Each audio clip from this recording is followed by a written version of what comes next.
Peguam negara putuskan tidak akan mendakwa mana-mana individu berhubung kes video seks yang dikaitkan dengan menteri.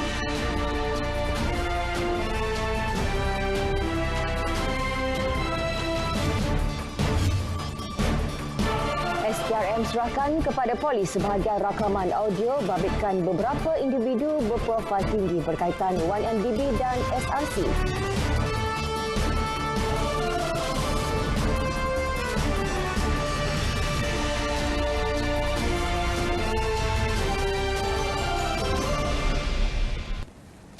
Assalamualaikum, salam sejahtera. Saya Andy Reza Rohadian. Dan saya Atikah Muhammad Naim. Peguam negara Tan Sri Tommy Thomas memutuskan pihaknya tidak akan mendakwa mana-mana pihak berhubung kes video seks yang dikaitkan dengan seorang menteri. Dalam satu kenyataan hari ini, beliau berkata setelah menyimak keterangan yang dikumpulkan dan dikemukakan oleh polis kepada jabatannya, Timbalan Pendakwa Raya sebulat suara mengesyorkan tiada pertuduhan boleh dibuat berhubung isu video itu. Menurut Tan Sri Tommy Thomas, sejak 13 Jun tahun lepas, pihaknya dan PDRM secara bersama meneliti kertas siasatan berkaitan dengan video seks dengan beberapa perbincangan diadakan untuk menyemak keterangan dikumpulkan PDRM pada setiap peringkat penyiasatan. Ramai saksi ditemu bual selain tangkapan dan reman beberapa saksi berkaitan. Pelbagai keadaan menyumbang kelewatan dalam melengkapkan siasatan ini, termasuk masa yang lama diambil sebelum laporan forensik dimuktamadkan. Katanya ketika siasatan, proses undang-undang perlu dipatuhi. Keperluan prosedur dan teknikal untuk analisis forensik yang wajar perlu diikuti. Menurut Tan Sri Tommy Thomas, Cyber Security Malaysia telah membuat kesimpulan biarpun video terbabit tulen, pengecaman wajah tidak dapat dipastikan kerana resolusi rakaman video yang rendah. Disebabkan dapatan tidak konklusif itu, PDRM menghantar untuk dianalisis secara bebas oleh pakar forensik di Amerika Syarikat dan menerima keputusan analisis pada Disember lalu. Laporan bebas itu mengesahkan dapatan cyber security, antaranya lainnya kegagalan mengenal pasti individu dalam video tular itu disebabkan resolusi yang rendah dan kualiti video dan rangka video yang sedikit untuk membolehkan suspek dilihat dengan jelas. Menteri Hal Ehwal Ekonomi Datuk Seri Muhammad Azmin Ali meluahkan rasa syukur apabila siasatan mengenai kes video seks yang sering dikaitkan dengannya telah tamat. Dalam satu kenyataan, beliau mahu gejala politik fitnah, kempen kotor, serangan peribadi dan caci maki dihentikan segera. Jelas beliau, video fitnah ini adalah satu komplot jahat untuk memusnahkan kerjaya politiknya. Beliau yakin walaupun ada pihak yang berniat jahat merancang dan bersekongkol menjatuhkan maruahnya, keadilan tetap dapat ditegakkan. Bersyukur di atas kebenaran yang ditunjukkan, beliau berdoa agar tiada lagi sesiapa yang akan menjadi mangsa kepada kedurjanaan politik seperti ini.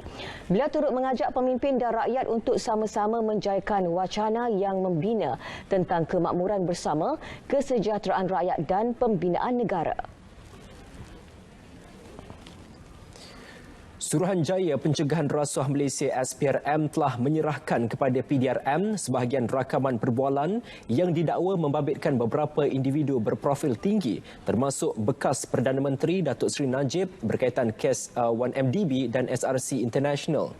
Mengesahkan perkara itu, Ketua Pesuruhjaya SPRM Latifah Koya menegaskan pihaknya akan memberi kerjasama penuh kepada polis apabila kertas siasatan dibuka.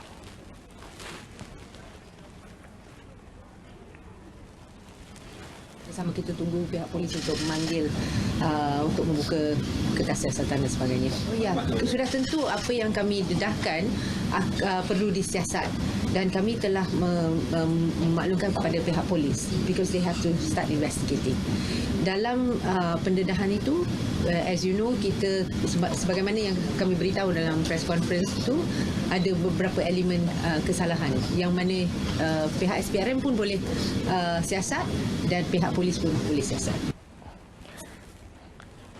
Beliau menyatakan demikian dalam sidang media selepas mengadakan kunjungan hormat di Pejabat Menteri Besar Perak di Ipoh.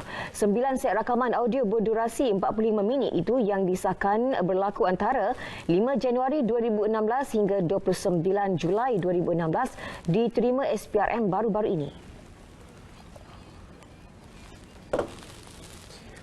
Pendedahan SPRM membabitkan 9 set rakaman percakapan selama 45 minit yang didakwa konspirasi jenayah pada peringkat tertinggi semalam bukan tindakan subjudis. Sebaliknya, menurut Peguam Lim Wee Jiat, ia wajar didedahkan kepada umum kerana melibatkan salah guna kuasa di peringkat tertinggi pentadbiran negara.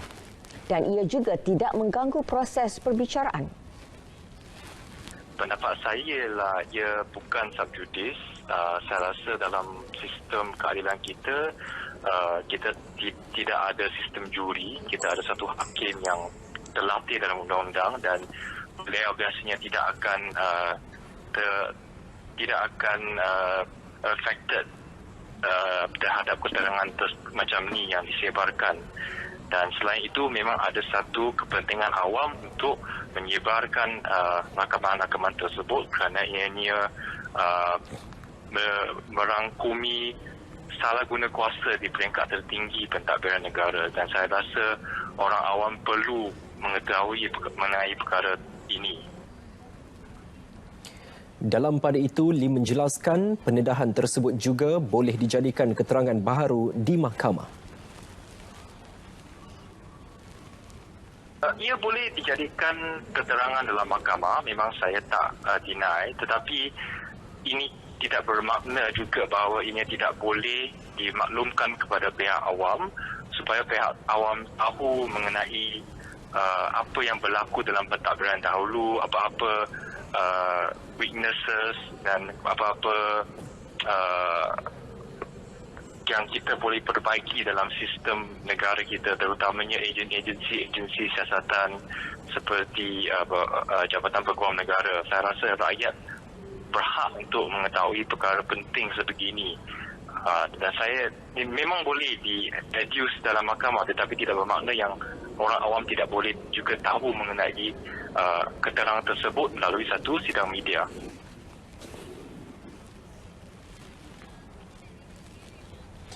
Baik, dalam rakaman audio tersebut, bekas Ketua Pesuruhjaya Suruhanjaya Pencegahan Rasuah Malaysia SPRM, Tan Sri Zulkifli Ahmad, dipercayai membocorkan maklumat siasatan pihak berkuasa berhubung skandal SRC International Sdn Bhd SRC kepada bekas Perdana Menteri Datuk Seri Najib Tun Razak pada 2016.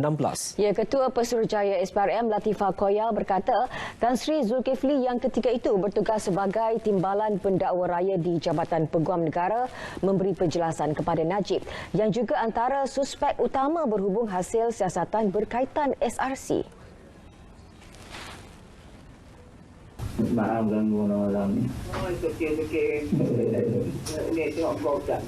Betul tak? So, saya tadi terhubung nak jumpanya. Betul sekali. Kalau siapa tu ketua siasatan itu kita dah terima. Kita ada kerja Peguam Negara dah terima benda tu. Sebenarnya saya. Jadi saya nak update kenapa it's not very good. Macam mana dia bebek? It's not good. Nama, yang 3 orang punya nama tadi ya? 3 orang lagi. Ada 3 orang punya nama ya, mention ya? Tak ada 3 orang. Yang 3 orang punya nama yang diorang nak ni ya? Tak takut nama tu. Ya? Datuk Seri punya nama. Datuk punya nama? Macam mana tu? Ya, saya nak kalau boleh saya nak contoh. Ingat.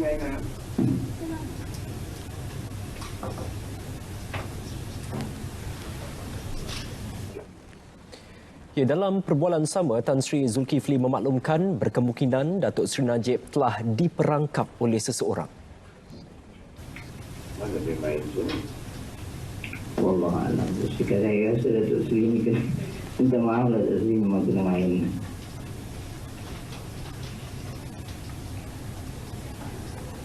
Kalau kena main je ni.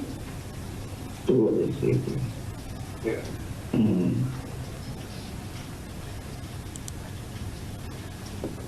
It's better for me tu kalau boleh. Kalau nak masuk sungai tunggu di perhubungan saya akan biarkan kami sendiri.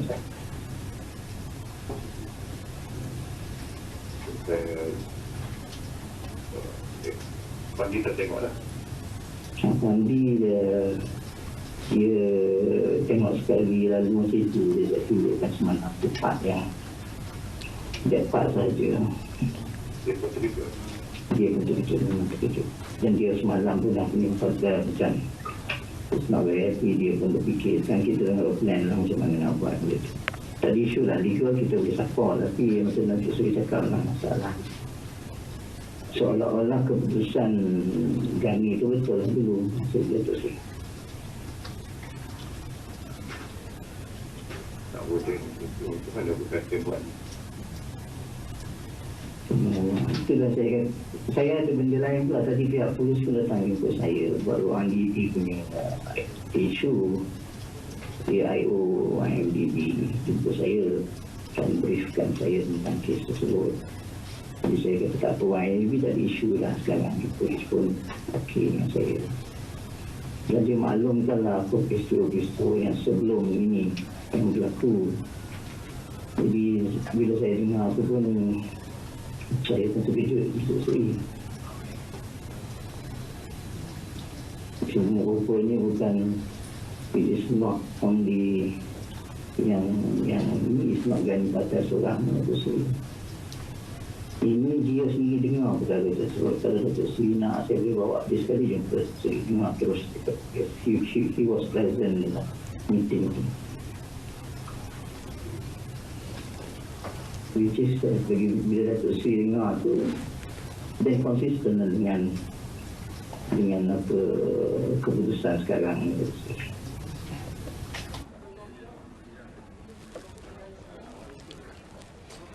Sebelum mengakhiri perbualan, kedengaran Datuk Seri Najib mengeluh setelah beliau menyedari dirinya berada dalam situasi yang bahaya dan menekan. Dan ia membuatkan Datuk Seri Najib bertanya kepada Tan Sri Zulkifli sama ada perlu memberi gula-gula. Kalau di sebaliknya kan dia akan keluar merdeka bocor. Satu, itu yang kita tak dapat. Banyak benda saya nak explain betul sendiri because saya history. Dalam kes ni jadi peliknya ialah kalau Datuk Seri tengok kepada press release yang dikeluarkan baru-baru oleh Syukri, dia menyatakan bahawa kertas siasatan itu dibentangkan ke dalam panel khas. Kita pelik pula bila pula panel khas yang ditubuhkan. Panel khasnya pula terdiri daripada 5 orang. Dan kenapa pula ada perlu panel khas sebelum dihantar ke Dewan Pegawai Negara? Jadi benda itu pula ditulis itu diwakili oleh 5 orang panel khas yang terdiri daripada pakar-pakar. Jadi seolah-olah nampak, seolah mengatakan panel khas itu juga telah bersetujulah dengan pandangan MCC. Dan yang peliknya hanya kes yang itu satu je. Dia ada 2 kes itu saja. Yang kes yang satu itu saja yang dibentangkan dalam panel khas, satu lagi tidak dibentangkan dalam panel khas.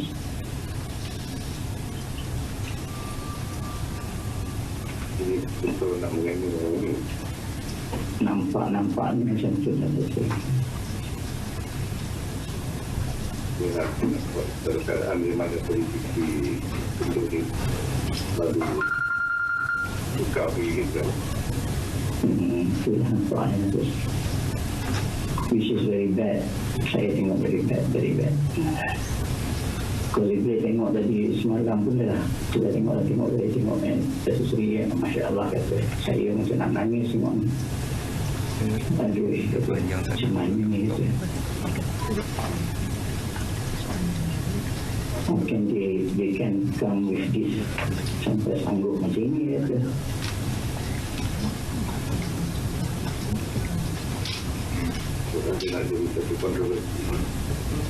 Betul. Kita boleh handle Datuk Seri masalahnya dengan tetapan dibuat keputusan tidak selaras.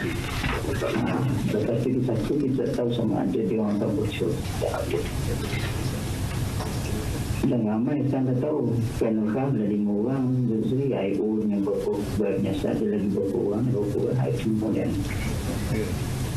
10, more than maybe 20. Kita nak cover macam mana Datuk Seri?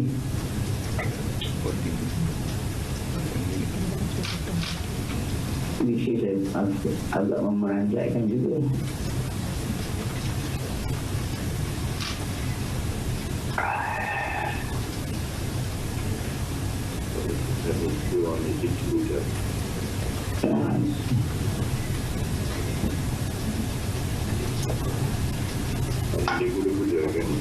Ya, because apa yang maklumat yang saya tadi lah, IO polis jumpa saya tadi dimaklumkan bahawa dalam satu pertemuan di rumah Basri Kani,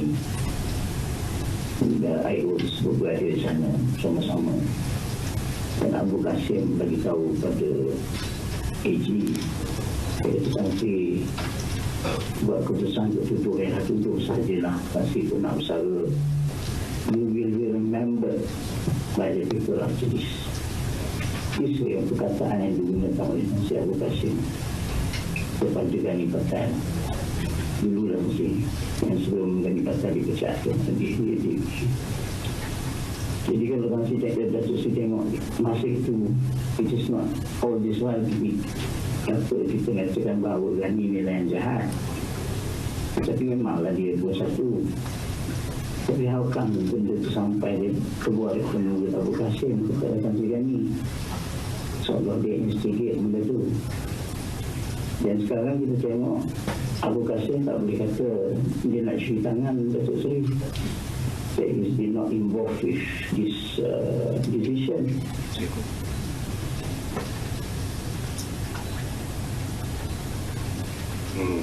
Yang pelik lah tu tak pernah dalam sejarah IPCC Datuk Seri minit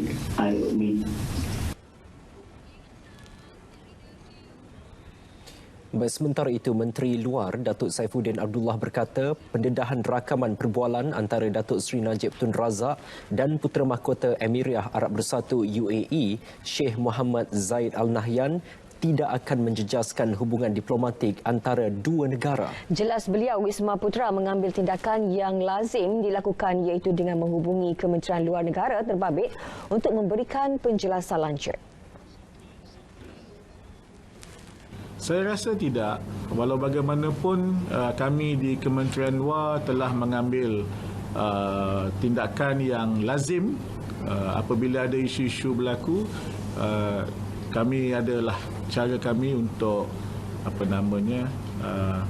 menghubungi pihak yang berkaitan dan menjelaskan keadaan. Saya rasa tak akan timbul apa-apa masalah. Tapi kita itu antara kerja kami lah. Bila timbul perkara begini, kami akan menghubungi dan menyampaikan maklumat dan menerangkan apa-apa yang berlaku. Beliau berkata demikian pada sidang media selepas majlis menandatangani memorandum persefahaman MOU antara Kementerian Luar Negeri dan Universiti Teknologi Mara UiTM di Putrajaya. Baik, sebelum ke laporan seterusnya, kami memohon maaf atas kesilapan fakta berhubung laporan perbicaraan kes SRC International sebentar tadi. Ya, Mahkamah Tinggi Kuala Lumpur dimaklumkan bahawa isteri Datuk Seri Najib, Datin Sri Rosmah Mansor, telah menggunakan kad kredit tertuduh bagi membeli set barang kemas mewah bernilai 3.282 juta ringgit di Itali pada tahun 2014, bukannya 3.282 juta ringgit. Kita ke perkembangan selanjutnya. Kerajaan akan tetap dengan keputusan untuk membekukan kadar kenaikan tol di kesemua lebuh raya seluruh negara tahun ini. Menteri Kewangan Lim Guan Eng menjelaskan perkara tersebut dilakukan untuk mengurangkan beban kos sara hidup rakyat. Oleh sebab itu, kerajaan bakal menanggung lebih 1 bilion ringgit sebagai ganti rugi kepada semua konsesi lebuh raya terlibat. Beliau turut meluahkan kekesalan kerana usaha kerajaan membekukan kenaikan tol tidak mendapat liputan sewajarnya hingga rakyat tidak menyedari tentang inisiatif itu. Kerajaan telah pun membekukan kenaikan kadar tol untuk tahun ini di semua lebuh raya. Rakyat perlu ingat bahawa apabila kadar tol dibekukan, maka kerajaan harus bayar ganti rugi. Ini adalah satu kos yang membebankan kerajaan. Tetapi Oleh kerana kita mau kawal kos sara hidup, nak bantu itu rakyat, ia dibekukan. Tambahnya, rakyat kini masih boleh menikmati kadar lama di semua lebuh raya yang mana tol biasanya mengalami kenaikan pada setiap awal tahun. Usaha ini katanya akan diteruskan selagi Kerajaan Pakatan Harapan kekal memerintah. Beliau berkata demikian kepada pemberita selepas menghadiri sesi Hari Bertemu Pelanggan Jabatan Kastam Diraja Malaysia JKDM di Kelana Jaya.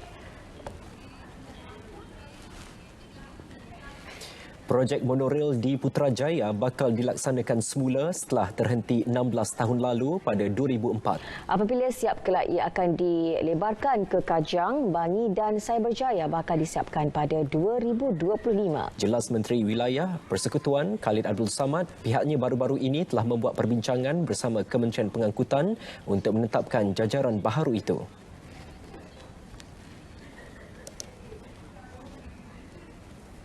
Baru-baru ini kita pun telah mengadakan perbincangan dengan pihak MOT dan satu jajaran yang baru telah ditetapkan, yang mana bagi dalam kawasan Putrajaya itu sendiri ianya kekal kepada jajaran yang asal, tetapi yang baiknya ialah ianya akan melibatkan jajaran ke Kajang dan Bangi dan juga kepada Cyberjaya, ya, dan ini akan link up very nicely dengan baik. Selain itu, kerjasama dengan Kerajaan Negeri Selangor akan turut dijalankan. Projek monorail itu akan dibangunkan dengan perancangan lain termasuk laluan ECRL, HSR dan MRT. Khalid menyatakannya kepada media selepas sidang media mengenai persiapan sempena sambutan Jubili Perak Putrajaya 2020 kali ke-25 di Putrajaya. 3.4 juta ringgit wang Badan Perhubungan UMNO Negeri Pahang dan Parti Bersatu Rakyat Sabah PBRS kini menjadi milik kerajaan selepas Mahkamah Tinggi Kuala Lumpur membenarkan permohonan SPRM untuk melucut hak wang itu yang disita daripada kedua-dua responden. Wang itu disita SPRM tahun lalu kerana didakwa ada kaitan dengan 1MDB. Hakim Datuk Muhammad Jamil Hussein memutuskan responden mengetahui wang 2.4 juta ringgit merupakan hasil aktiviti haram dan bukan diterima dari akaun UMNO. Hasil siasatan mendapati wang tersebut ialah daripada akaun peribadi Datuk Seri Najib Tun Razak yang dihasilkan melalui aktiviti haram. Peguam Datuk Said Azimal Amir Said Abu Bakar dan Muhammad Syukri Ahmad Mansur yang mewakili Badan Perhubungan UMNO Negeri Pahang akan memfailkan rayuan atas keputusan Mahkamah Tinggi hari ini.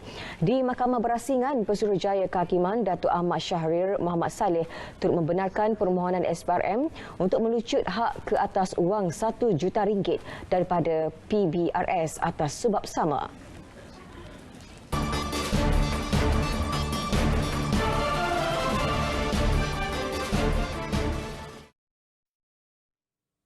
Assalamualaikum dan salam sejahtera. Pada ketika ini, negara kita masih lagi menerima tiupan angin daripada arah timur laut dengan kelajuan yang agak kencang sekitar 40 hingga ke 50 km sejam. Dan menjelang ke esok, laju angin akan semakin perlahan dan lemah. Keringan ombak juga tidak melebihi 2.5 meter.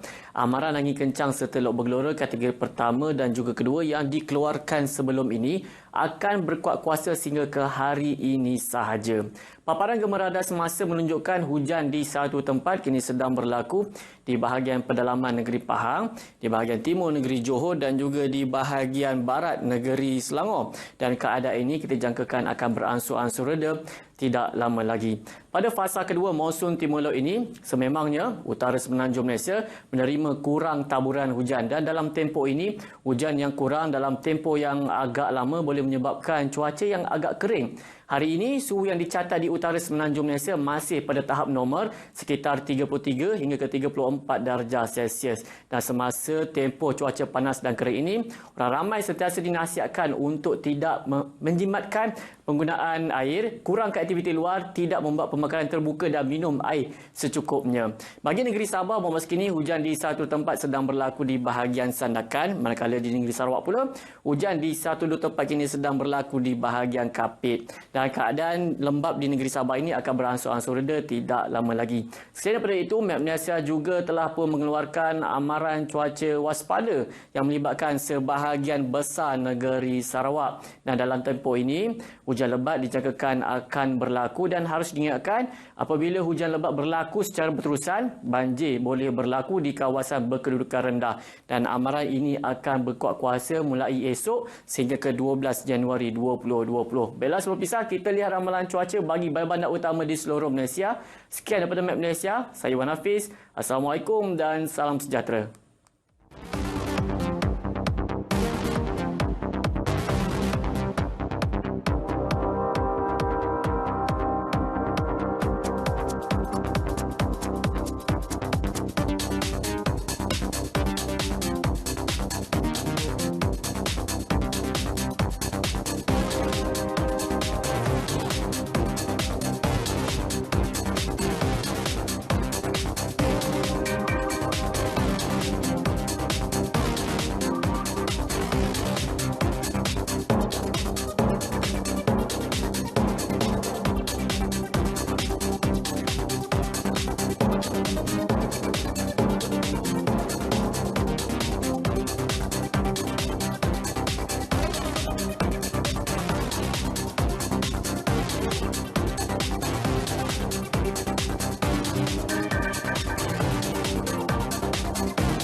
Bersua kembali, tindakan membantah atau memprotes pelaksanaan PAS Sementara Sabah PSS tidak mencerminkan budaya rakyat negara ini. Sebaliknya, tindakan berkenaan hanya akan mewujudkan lebih banyak demonstrasi protes.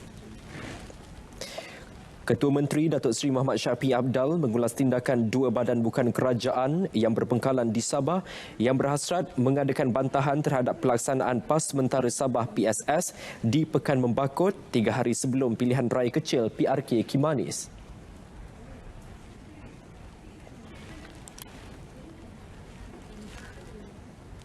I think this is not the proper way of doing things. This is a culture which we should not do. An incident end of the day, kita katakan bahawa nanti kelak I can do the protest too. But this election also will be destroyed, you know. Because you can imagine, election after election, mungkin nanti ada setengah-setengah negeri yang mereka perintah kita akan organize protest. Is that good? But that is not the right way to do things. It's a mature society yang penting kepada kita. Kita tambat hati kita kepada rakyat, ya. Datuk Seri Syafiee yang juga Presiden Parti Warisan Sabah Warisan menyatakan demikian selepas Majlis Pemimpin Bersama Rakyat di Kampung Siduko, Ulu Membakut. Ketika ditanya kemunculan Datuk Seri Anifah Aman membantu kempen pembangkang pada PRK Parlimen Kimanis, Datuk Seri Muhammad Syafiee berkata kemunculan beliau tidak memberi kesan apa-apa, sebaliknya menguatkan lagi sokongan rakyat kepada kerajaan sekarang. Kemenangan calon parti warisan di Kimanis akan memperkasa usaha kepimpinan negeri untuk mengembalikan hak-hak Sabah seperti yang termaktub dalam Perjanjian Malaysia 1963 atau MA63. Ini kerana hanya PH dan warisan komited 100% dalam merealisasikan matlamat itu. Sehubungan itu, rakyat Sabah khususnya di kawasan Kimanis wajar memanfaatkan sepenuhnya pilihan raya kecil PRK Parlimen Kimanis demi memperjuangkan kedaulatan negeri, hak-hak ekonomi dan pengurusan pentadbiran kekayaan negeri. Menurut Ketua Angkatan Wanita Parti Amanah Negara Raj Muni Elias Aiman Atira Sabu, memberi mandat kepada Parti Warisan bukan sahaja akan menambah kerusi Parlimen di Dewan Rakyat, malah membantu kerajaan menuntut hak khususnya pelaksanaan MA kerana hanya ahli-ahli Parlimen daripada besar. Warisan dan Harapan yang telah menunjukkan komitmen mereka untuk mengundi pada ketika pindaan rang undang-undang Perlembagaan Pindaan 2019 pada 4 April yang lepas. Dengan bertambahnya Kimanis, ia akan memperkukuhkan undi. Terdahulu, Raj Muni meninjau bengkel kemahiran menjahit di Kampung Seri Serbang, Bonkawan.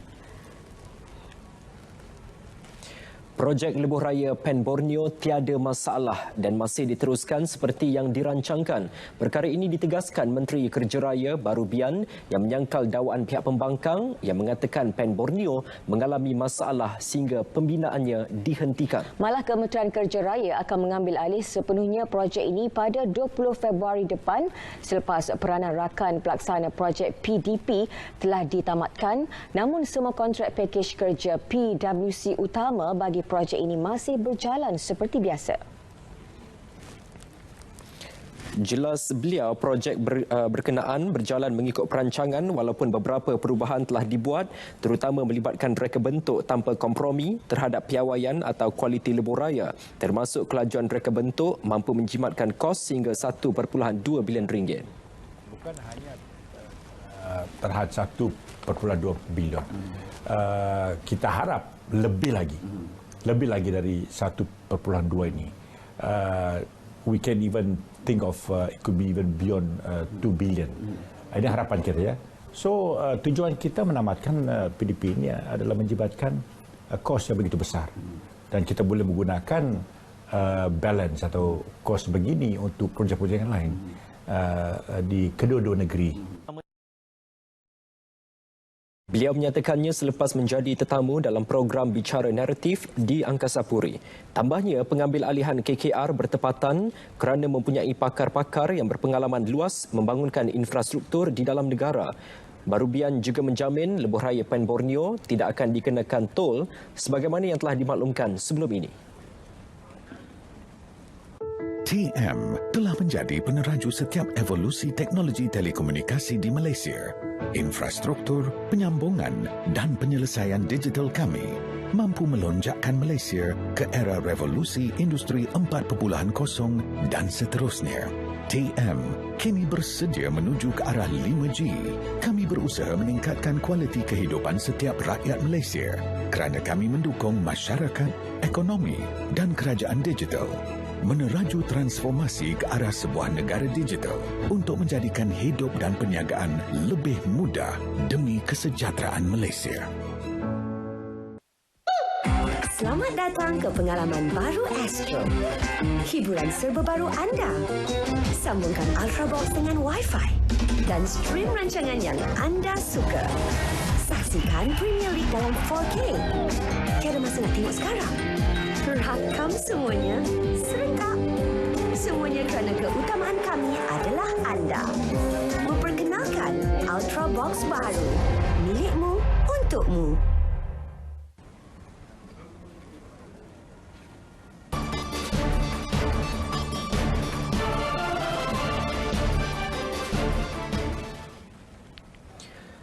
RM27.5 bilion itu jumlah kutipan cukai jualan dan perkhidmatan SST sepanjang tahun lalu. Dan ia mengatasi sasaran awal iaitu RM22 bilion. Menurut Menteri Kewangan Lim Guan Eng, kejayaan kutipan melebihi sasaran itu menunjukkan ekonomi negara masih lagi mampan. Katanya, biarpun jumlah berkenaan masih rendah berbanding dengan hasil kutipan GST, tetapi jumlah bayaran balik kepada peniaga harus diambil kira. Masih ada jurang 17 bilion. Tapi jangan lupa bahawa sebenarnya jurang ni ialah kira-kira mungkin 9 bilion lah. Kerana daripada jumlah ini hampir separuh adalah refund yang sepatutnya dibayar balik. So mungkin kita lihat itu perbezaan bukanlah begitu besar, mungkin separuh daripada jumlah ini. Tambah beliau, meskipun dalam pembentangan belanjawan 2019 lalu, kerajaan menjangkakan perbezaan kutipan sekitar 10 bilion ringgit, namun jurang itu berjaya dikecilkan kepada 8 bilion ringgit. Sebarang pelantikan dan keputusan mengenai jawatan Presiden dan Ketua Pegawai Eksekutif Prasarana Malaysia Berhad bukan di bawah bidang kuasa Kementerian Pengangkutan. Menterinya Anthony Loke berkata Prasarana Malaysia Berhad adalah anak syarikat di bawah Menteri Kewangan diperbadankan MOF Incorporated. Justru sebarang keputusan melibatkan Prasarana hanya akan dibuat oleh lembaga pengarah MOF Incorporated. I think the questions about anything about the management in terms of the decision made by the board is better that the questions to be asked to the board, because the decision comes from the board. It's not from the ministry. As I said, I mean in terms of appointment, it's not the jurisdiction of Ministry of Transport. Prasarana, it is a company under the Ministry of Finance Incorporated, and then any appointment will have to go through the board as well as MOF. Beliau berkata demikian pada sidang media taklimat mengenai prestasi PAS perjalanan tanpa had My 50 dan My 100 di Ibu Negara.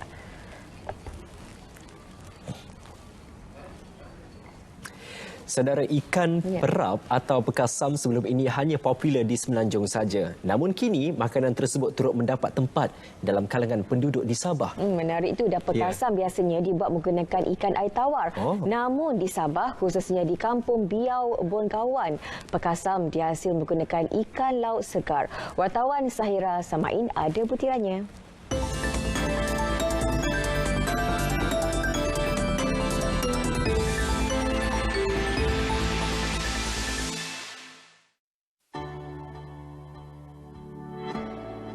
Ikan perap goreng Makalas mula diusahakan sendiri Ibu Fuad Kalas Samsudin 64 tahun secara tradisional sejak tahun 2005 secara kecil-kecilan dengan menerima tempahan daripada penduduk kampung. Keenakan dan keaslian ramuan tradisi ikan perap ini yang menggunakan nasi untuk diperap menjadikannya berbeza daripada ikan perap air tawar sehingga mendapat permintaan seluruh negeri. Kita perap dengan nasi berbeza dengan ikan pekasam. Kalau pekasam kita lihat dia nasi dia akan goreng, tapi berbeza dengan yang ni kita perap menggunakan nasi masak dan ikan kita pun dari laut. Kalau macam pekasam ikan dia kita ambil daripada sungai. Melihat potensi ini, Fuad mengambil keputusan berhenti kerja dari sebuah syarikat kilang kayu dan memilih untuk mengembangkan perusahaan ibunya bermula tahun 2013 dengan pinjaman modal RM10,000 daripada Ko Nelayan. Setiap bulan, Fuad akan mendapatkan bekalan ikan laut segar jenis titir dalam kuantiti 300 hingga 500 kg untuk menghasilkan 800 hingga 1,500 bekas ikan perap goreng Makalas. Setiap bekas mempunyai berat 120 gram dan dijual pada harga RM5 bagi perisa asli dan RM6 bagi perisa pedas. Ia mampu menjana pendapatan RM3 hingga RM5,000 sebulan. Permintaan terhadap makanan tradisi ini semakin bertambah apabila Fuad menyertai ekspor jualan produk industri kecil dan sederhana IKS, anjuran pelbagai agensi termasuk Lembaga Pemasaran Pertanian Persekutuan FAMA. Ada yang orang yang jadi ejen, ada orang yang mau minta pos ke Semenanjung, dan yang best sekali kita ada permintaan dari luar negara kita, negara jiran kita iaitu Brunei. Keaslian dan keenakan ikan perap ini yang tidak pernah berubah menyebabkan ianya terus mendapat permintaan bukan sahaja untuk dimakan tetapi juga dijadikan sebagai cenderahati dalam acara keramaian. Rasanya memang ngam-ngam punya rasa dengan itu cita rasa orang kampung sini. Dia punya kalau yang pedas tu terlampau pedas. Paling simpel makan sama nasi kosong tu yang orang paling suka. Ya macam ada perbezaan lah. Hari ini produk kampung kan, tapi standing lah boleh kita produkkan ke seluruh Sabah lah. Memang lain pada yang lain lah. Nah, rasanya enak juga, sedap. Macam dari dulu dan sampai sekarang lah. Tidak pernah berbeza dia punya rasa. Ramai yang mencari. Baru-baru ni beberapa orang sudah mencari dia lambat antar. Baru tadi lagi ada lagi, kemarin ada lagi. Itulah cemo telefon dia hilang lumurnya semua dia orang kan. Fuad turut meluaskan struktur binaan bengkel pemprosesan produk ikan perapnya dengan menambah ruangan menyang ikan, memerap, menggoreng dan melabel yang sebelum ini terpaksa dilakukan di ruangan rumahnya. Kejayaan anak muda ini yang mencuburi bidang perniagaan wajar dicontohi golongan belia di negeri ini. Laporan Sehra Samain untuk RTM. Saudara, seterusnya kita akan ke segmen sukan bersama rakan penyampai Ifah Hazim. Silakan Ifah.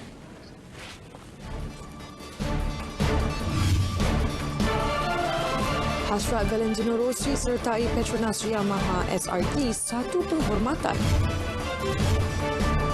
Hadapi Sukma, pasukan judo Terengganu jalani latihan antarabangsa.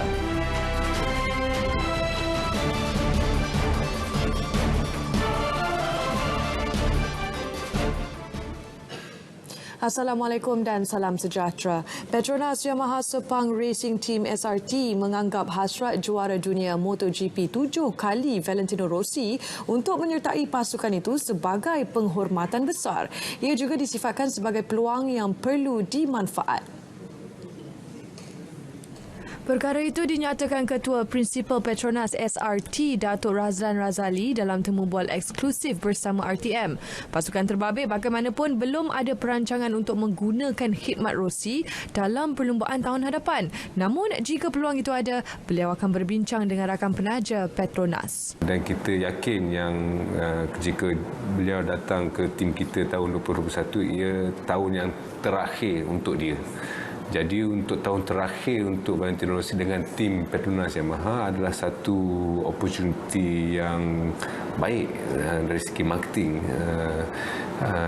Imagine 20 tahun yang akan datang bila diorang lihat kerjaya Valentino Rossi, dia menghabiskan kerjaya dengan tim Petronas Yamaha adalah satu kempen yang baik. Kontrak pelumba sedia ada Franco Morbidelli dan Quartararo tamat hujung tahun ini. Manakala barisan pelumba tahun depan hanya akan diputuskan sebelum sesi ujian rasmi MotoGP bulan hadapan. Rossi sebelum ini secara terbuka mahu berhijrah dan memilih pasukan satelit Yamaha Petronas SRT pada tahun 2021 jika pasukan pengeluar Yamaha mahu menggunakan khidmat Fabio Quartararo dan Maverick Vinales. Dalam pada itu, pelumba negara Hafiz Syahrin bakal diserap sebagai pelumba Petronas Yamaha SRT bagi musim 2021 jika berjaya menamatkan saingan Moto2 dalam kelompok 5 terbaik. Menurut Ketua Prinsipal Petronas SRT, Datuk Razlan Razali, sasaran ditetapkan itu realistik setelah mengambil kira pandangan Kementerian Belia dan Sukan, pasukan dan Hafiz sendiri. Tahun lalu merupakan musim terakhir pelumba kelahiran Selangor itu beraksi dalam saingan perdana selepas 2 tahun menyertai pasukan Red Bull KTM. Sebagai ikon negara motorsport, we need him to continue. Jadi dia terpaksa continue Moto2 tahun ni, dan insyaAllah kalau dia buat yang terbaik, top 5 tahun ni, okay, ada kemungkinan yang dia akan diserahkan masuk ke tim Petronas Yamaha tahun 2021. Ada kemungkinan? Ada kemungkinan, yes. Musim ini, Hafiz akan beraksi dalam saingan Moto2 bersama pasukan Angel Nieto. Jika berjaya melepasi sasaran itu, beliau berkemungkinan berganding dengan juara dunia 7 kali MotoGP, Valentino Rossi. Menjelang Tamasya Sukan Malaysia Sukma Johor 2020 Julai nanti, atlet judo negeri Terengganu membuka lembaran tahun baru dengan terbang ke Manila bagi menjalani sesi latihan antarabangsa pertama bersama pasukan judo kebangsaan negara itu. Dibarisi sepenuhnya anak jati negeri itu, mereka akan berguru selama seminggu bagi menimba pengalaman berprestasi tinggi. Filipina menjadi destinasi siri jelajah program latihan antarabangsa pertama skuad judo Terengganu. Mereka juga bakal singgah ke beberapa negara lain yang juga merupakan kuasa besar sukan itu sebelum beraksi di Johor nanti. Filipina dipilih memandangkan terdapat atlet judo berprofil tinggi termasuk yang berasal dari Jepun turut berada di sana. Percaturan itu dilihat tepat bagi persiapan pasukan judo Terengganu ke pentas Sukma yang memerlukan program latihan dan pertandingan berimpak tinggi sebagai penanda aras terbaik persediaan pasukan. Bagi kita adalah medan terbaik lah tahun ni untuk buat pemilihan sebab hampir 50% atlet kita yang dah habis sekolah. Jadi saya boleh bagi 100% program latihan tanpa gangguan untuk 3 sesi latihan satu hari lah untuk atlet-atlet yang dah habis sekolah. Marjan turut mengulas atlet judo negeri yang tidak layak bertanding di pentas Sukma Johor akan dipersiapkan untuk beraksi di pentas kejohanan antarabangsa dan Sukan Si Hanoi 2021. Jawatan Kuasa Olimpik Antarabangsa IOC melahirkan rasa sedih atas insiden kemalangan semasa raptai pembukaan Sukan Olimpik Remaja musim sejuk Lausanne 2020. Mereka berdoa agar peluncur ais Rusia berusia 35 tahun itu sembuh segera. Menurut jurucakap IOC Mark Adams, pihaknya terkejut dengan insiden. Jawatankuasa bagaimanapun tidak boleh mengeluarkan komen secara khusus kerana ia sedang disiasat pihak berkuasa. Polis tempatan membuka kertas siasatan jenayah bagi meneliti kes terbabit. We obviously at the IOC are very saddened to hear that one of the performers in the opening ceremony, it appears as if they were rehearsing, had an accident yesterday. I don't know the exact details of what happened, and I believe there's some inquiry into that at the moment, so it would be wrong for me to speculate on that. But obviously we're very saddened to hear that she's not well. She's in the CHUV, which is the local hospital here in Lausanne, and we wish her a very speedy recovery. Dalam kejadian pada Selasa, mangsa parah setelah terjatuh dari ketinggian 5 meter. Kelab Liga Serie A SS Lazio didenda €20,000 selepas penyokongnya didapati melakukan tindakan berbaur perkauman terhadap pemain Brescia Mario Balotelli. Kejadian pada perlawanan Ahad lalu merupakan insiden perkauman terbaru yang membelenggu dunia bola sepak Itali. Tribunal Disiplin Serie A dalam satu kenyataan memaklumkan siasatan lanjut dilakukan untuk mengenal pasti tempat asal pelaku kejadian. Kelab Lazio turut dipanggil polis bagi membantu siasatan. Pada aksi itu, Lazio menang 2-1 apabila Balotelli yang berdepan diskriminasi perkauman sepanjang kariernya menyumbang kemenangan pasukan. Kenyataan Serie A menyebut kumpulan penyokong Lazio menyanyikan lagu berunsur diskriminasi terhadap pemain terbabit semasa babak pertama perlawanan. Tindakan itu memaksa pengadil menangguhkan perlawanan sebelum pengumuman dibuat supaya mereka menghentikan perbuatan terbabit. Laporan itu tadi mengakhiri segmen sukan untuk malam ini. Seterusnya kita ke segmen hashtag.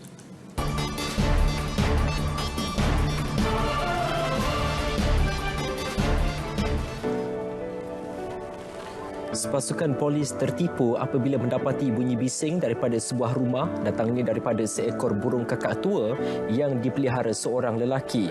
Kejadian berlaku selepas pihak polis menerima panggilan kecemasan daripada kejiranan kawasan terbabit. Panggilan tersebut mendakwa teriakan yang disangkakan berlakunya penculikan. 4 anggota polis bergegas ke sebuah rumah yang disyaki kebetulan sedang membaiki kereta di luar rumah. Polis menyatakan tujuan kehadiran mereka di kawasan tersebut. Lelaki tersebut tersenyum dan memperkenalkan burung kakak tua peliharaannya iaitu Rainbow. Jelasnya, Rainbow telah diajar perkataan "let me out" sejak daripada kecil lagi.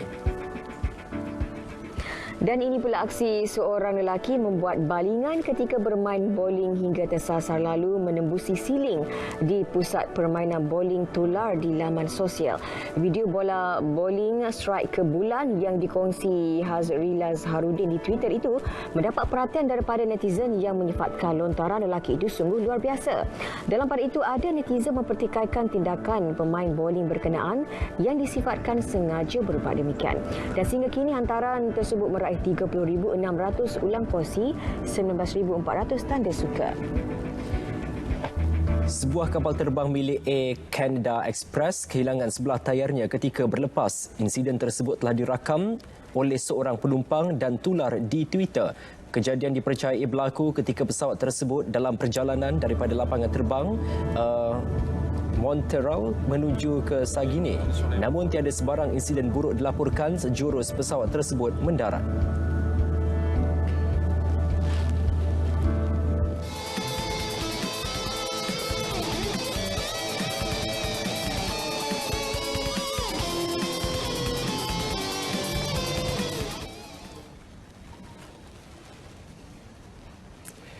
Suruhanjaya Pencegahan Rasuah Malaysia SPRM bakal mementaskan teater Semarak Pertiwiku di Istana Budaya hujung bulan ini bertujuan mendidik rakyat menentang gejala rasuah.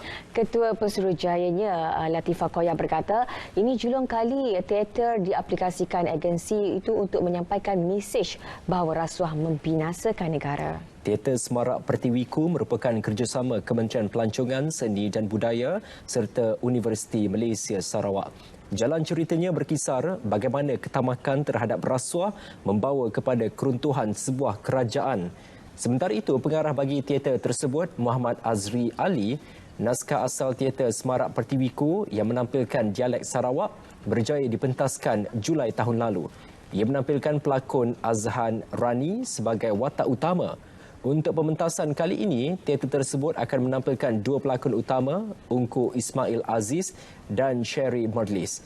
Barisan pelakon lain ialah Anding Taufik Hanafi, Chopi Cakap dan Shah Kimin. Pementasan teater Semarak Pertiwiku adalah secara percuma. Sebanyak 2,000 tiket disediakan pihak Istana Budaya bagi 2 malam pementasan 30 dan 31 Januari ini.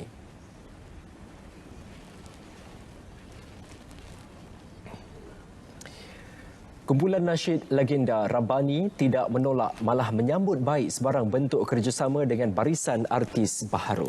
Ya, setiap artis mempunyai strategi tersendiri. Begitu juga Rabbani yang sentiasa memastikan karya yang dihasilkan berkualiti serta menepati identiti mereka. Namun begitu, pemilik lagu Intifada ini menjelaskan mereka lebih selesa sekiranya kolaborasi berkenaan terhasil dengan semula jadi, bukan dipaksa mana-mana pihak. Keserasian amat penting untuk sebuah lagu. Kalau sekarang kita nak buat, kami tak boleh main ikut-ikut je. Orang duit, kita nak duit. Tak. Kita buat mesti ada asbab dia. Kenapa kan? Sebab Rabbani mungkin kita dah ada satu stand kita tersendiri.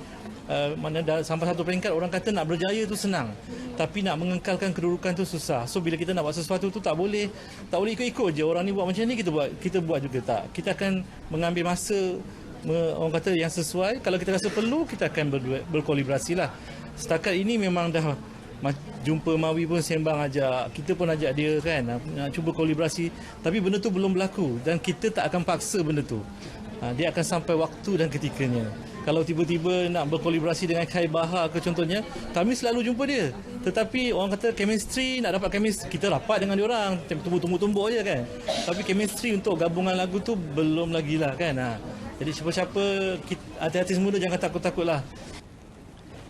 Rabbani ditemui selepas dilantik menjadi Duta Amazing Umrah dan Sahabat Quran Malaysia di Gombak, Selangor. Meskipun memasuki tahun ke-23 dalam industri seni, semangat dan komitmen ahli keluarga terbabit dalam menyebarkan dakwah menerusi muzik di kampung penganjur. Ramai ataupun sedikit itu bukanlah ukurannya. Ya. So bila mereka komit dengan Amazing Umrah, begitu juga kita sedia untuk memberi komitmen kami untuk membawa keseluruhan grup Rabbani. Setiap kali ada maksudnya mereka bertugas lah, mereka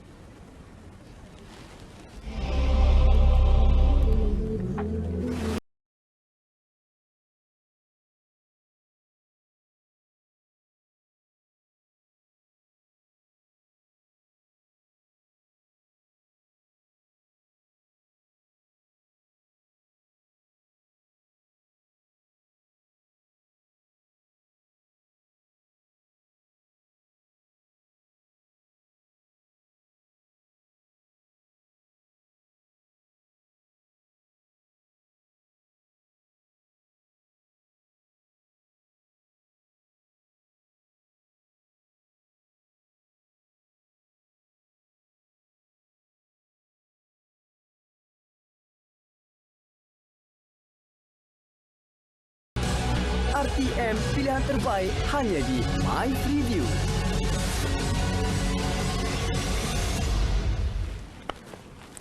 Baik saudara, berita perdana edisi Khamis 9 Januari berakhir di sini. Layari Facebook Berita RTM atau muat turun aplikasi MyClick RTM. Teruskan bersama saluran berita RTM di My Preview 123 dan boleh ditonton di TV1 dan juga TV2. Terus setia bersama RTM, jenama diiktiraf paling dipercayai. Dan ikuti berita dunia pada jam 11 malam ini yang membincangkan isu khas konflik Iran-Amerika Syarikat di TV1. Dengan itu, Assalamualaikum. Salam sayang Malaysia.